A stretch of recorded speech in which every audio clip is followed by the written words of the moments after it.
आज अपना पाठ है 5। पाठ का नाम है अनोखी सूझ। बात पुराने जमाने की है। उन दिनों देवताओं और दानवों में युद्ध होता रहता था। दोनों पक्ष मिलकर एक बार प्रजापति के पास गए। वहां जाकर बोले, मान्यवर, हम दोनों ही आपकी संतान हैं। बताइए कि हम दोनों में बुद्धि से कौन बड़ा है।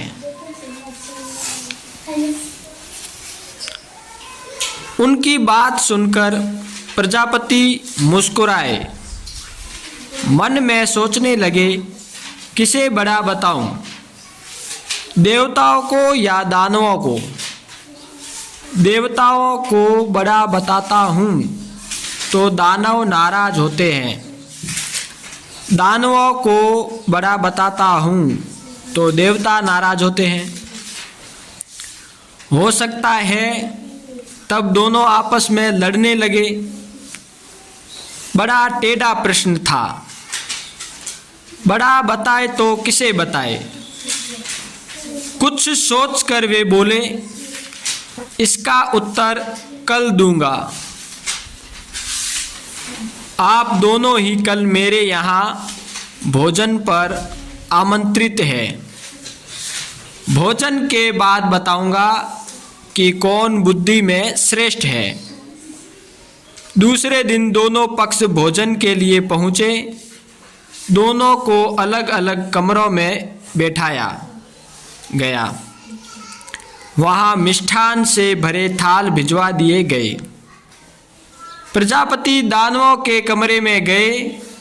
उन्होंने कहा, आप लोग भोजन करें, शर्त यह है कि कोहनी को बिना मोड़े भोजन करना है। यही बात उन्होंने देवताओं से भी कही। प्रजापति की बात सुन दोनों परेशान हुए। वे एक दूसरे का मुंह ताकने लगे। समस्या थी, खाए तो खाए कैसे। कोहनी नहीं मुड़नी चाहिए, भोजन भी नहीं बचना चाहिए। प्रजापति की आज्ञा का भी पालन होना चाहिए। देवताओं ने एक उपाय सोचा।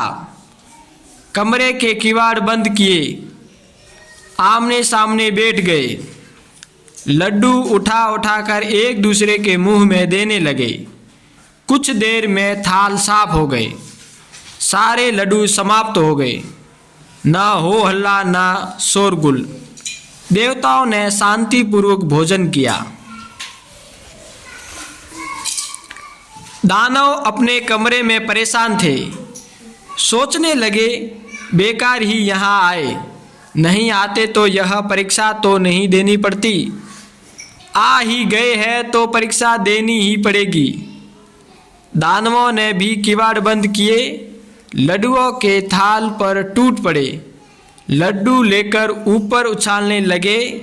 लड्डू जब नीचे आते तो मुंह खोल लपकते। लड्डू जमीन पर गिरते और चूर चूर हो जाते।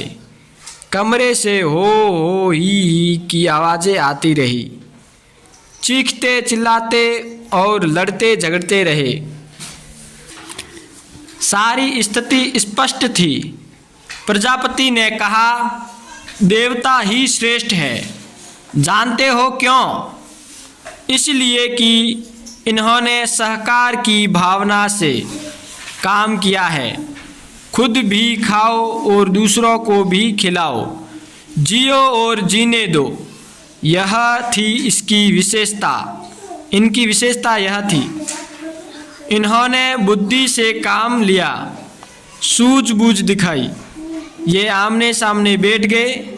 एक दूसरे के मुंह में लड्डू देते रहे। थोड़ी देर में थाल साफ कर दिए। दूसरी तरफ दानवों ने शर्त का पालन किया। लड्डू उछालते रहे। उन्हें पाने के लिए लपकते रहे। ना खुद खाए ना दूसरों को खाने दिए। लड्डू तो बिगड़े ही, पेट भी न भरा। शिक्षण संकेत यह है कि जिसके पास बुद्धि है उसी के पास बल है।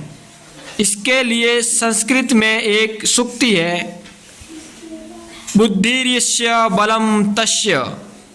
इस पौराणिक कहानी में देवताओं के परीक्षा में सफल होने का यही आधार बताया गया है।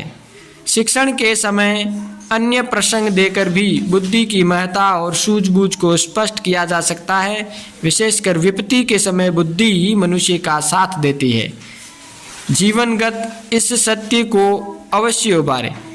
खरगोश और शेर वाली कहानी सुनी हुई है ना, बुद्धिमान खरगोश वाली।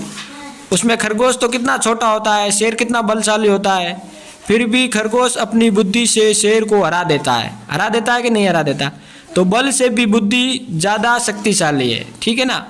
इस प्रकार अब इसके शब्दार्थ पढ़ेंगे। मान्यवर का मतलब है सम्मान सूचक संबोधन। प्रजापति ब्रह्मा, सृष्टि रचने वाला, शांति पूर्वक यानी शांति के साथ, मिष्ठान यानी मिठाई या मीठा अन्न, मुंह ताकना यानी देखते रहना, टूट पड़ना यानी कि झपट पड़ना। अब उच्चारण के लिए है जो आप भी मेरे साथ बोलोगे, उच्चारण करोगे। मान्यवर, मान्यवर, मान्यवर, प्रजापति, प्रजापति, प्रजापति, आमंत्रित, आमंत्रित, आमंत्रित, मिष्ठान, मिष्ठान, मिष्ठान। अब प्रश्न उत्तर है, प्रजापति किसे कहा गया है? प्रजापति ब्रह्मा जी को कहा गया है। जो देवताओं दानवों को बनाने वाले, सृष्टि को बनाने वाले, उसको प्रजापति कहा गया है। पहले दिन प्रजापति ने देवता और दानवों को क्या उत्तर दिया? पहले दिन उत्तर दिया कि कल बताऊंगा, कल मुझसे मिलने आना, ठीक है ना, कल बताऊंगा। देवताओं और दानवों ने प्रजापति से क्या प्रश्न किए?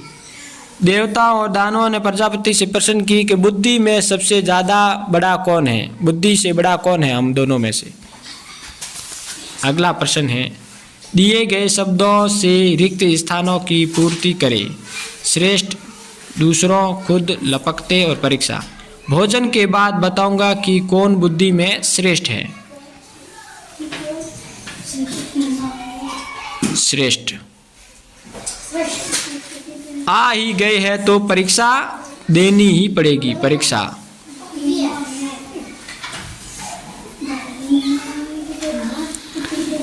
वे उन्हें पाने के लिए लपकते रहे, लपकते रहे। खुद भी खाओ, दूसरों को भी खाने दो। खुद भी खाओ और दूसरों को भी खाने दो। नीचे दिए गए वाक्य सही होने पर सही का व गलत होने पर गलत का निशान लगाना है। देवताओं और दानवों में युद्ध होता रहता था, सही है। देवताओं और दानवों दोनों को ही एक कमरे में बिठाया, गलत है। दोनों को अलग अलग कमरे में बिठाया था। प्रजापति ने बिना शर्त भोजन करवाया नहीं, ये भी गलत है, शर्त रखी थी। देवता परीक्षा में श्रेष्ठ निकले, ये सही है। देवता पास हो गए थे, श्रेष्ठ निकले थे। प्रजापति ने भोजन करने के लिए किनको आमंत्रित किया? प्रजापति ने भोजन करने के लिए देवताओं और दानवों को आमंत्रित किया। प्रजापति ने भोजन करने की क्या शर्त रखी? प्रजापति ने भोजन करने की शर्त रखी कि कोहनी नहीं मुड़नी चाहिए। देवताओं ने अपनी सूझबूझ कैसे दिखाई? देवताओं ने अपनी सूझबूझ दिखाई कि खुद भी खाओ और दूसरों को भी खिलाओ, जियो और जीने दो। शोरगुल कौन कर रहे थे और क्यों? शोरगुल राक्षस कर रहे थे, दानव कर रहे थे। और क्यों कर रहे थे? क्योंकि वो लड्डू उछाल उछाल के लपक रहे थे, कुछ जमीन पर पड़ रहे थे, कुछ कहाँ पड़ रहे थे, इसलिए शोरगुल कर रहे थे। प्रजापति ने किसको श्रेष्ठ बताया और क्यों? प्रजापति ने देवताओं को श्रेष्ठ बताया क्योंकि देवताओं ने जियो और जीनो दी की भावना से अपना काम किया। अगला प्रश्न है, टूट पड़ना एक मुहावरा है जिसका अर्थ है झपटना। इसी प्रकार नीचे दिए गए मुहावरों के अर्थ बताने। चूर चूर होना मतलब नष्ट हो जाना। सूझबूझ दिखाना मतलब समझदारी दिखाना। प्रजापति दानवों के कमरे में गए। इस वाक्य में के दानवों और कमरों का संबंध बता रहा है। का के की ये तीनों संबंध बताने के काम आते हैं। अब तुम पाठ में से वे 5 वाक्य छांटो जिसमें का के की का प्रयोग हुआ है। तो चलो लाइनें छांटते हैं जिसमें का की के का प्रयोग हुआ है, संबंध कारक का प्रयोग हुआ है। ये देखो, देवताओं को बड़ा बताता हूँ, को शब्द आया है ना, एक तो ये लाइन। ये देखो, प्रजापति दानवों के कमरे में गए, के, एक तो ये लाइन। प्रजापति की और का दोनों इस लाइन में आए हैं। प्रजापति की आज्ञा का भी पालन होना चाहिए, 3 लाइनें। एक बार ये देखो, दोनों पक्ष मिलकर एक बार प्रजापति के पास गए, 4 लाइन। अभी लास्ट लाइन 5वीं अपने को ढूंढनी है, ये रही ऊपर। बात पुराने जमाने की है, 5 लाइनें हो गई। ऐसी कई सारे लाइनें आप लिख सकते हो, इसमें बहुत सारी है। देवताओं को या दानवों को संबंध कारक यूज हुआ है जहाँ पर वो लाइनें लिखनी है। इस प्रकार ये लाइनें जो मैंने बताई है आपको लिख देनी है, इस प्रश्न में लिखनी है। अगला है अपने, इस पाठ की कहानी का मंचन अपनी कक्षा में करें। अपनी कक्षा को 2 भागों में आमने सामने बैठाए और चर्चा का विषय तय करे और एक समूह दूसरे से तय विषय पर कोई सवाल करे। उसके सामने वाला बच्चा उत्तर दे। यह क्रम बारी बारी से पूरा करे। बाद में उत्तर देने वाला समूह प्रश्न करे और दूसरा समूह उत्तर दे। बीच बीच में विषय बदला जा सकता है। मेरा संकल्प, सूझबूझ को स्पष्ट करने वाली कोई अन्य कहानी मेरा संकल्प में लिखे। इस प्रकार ये पाठ अपना पूर्ण हो जाता है। मिलते हैं कल नए पाठ के साथ।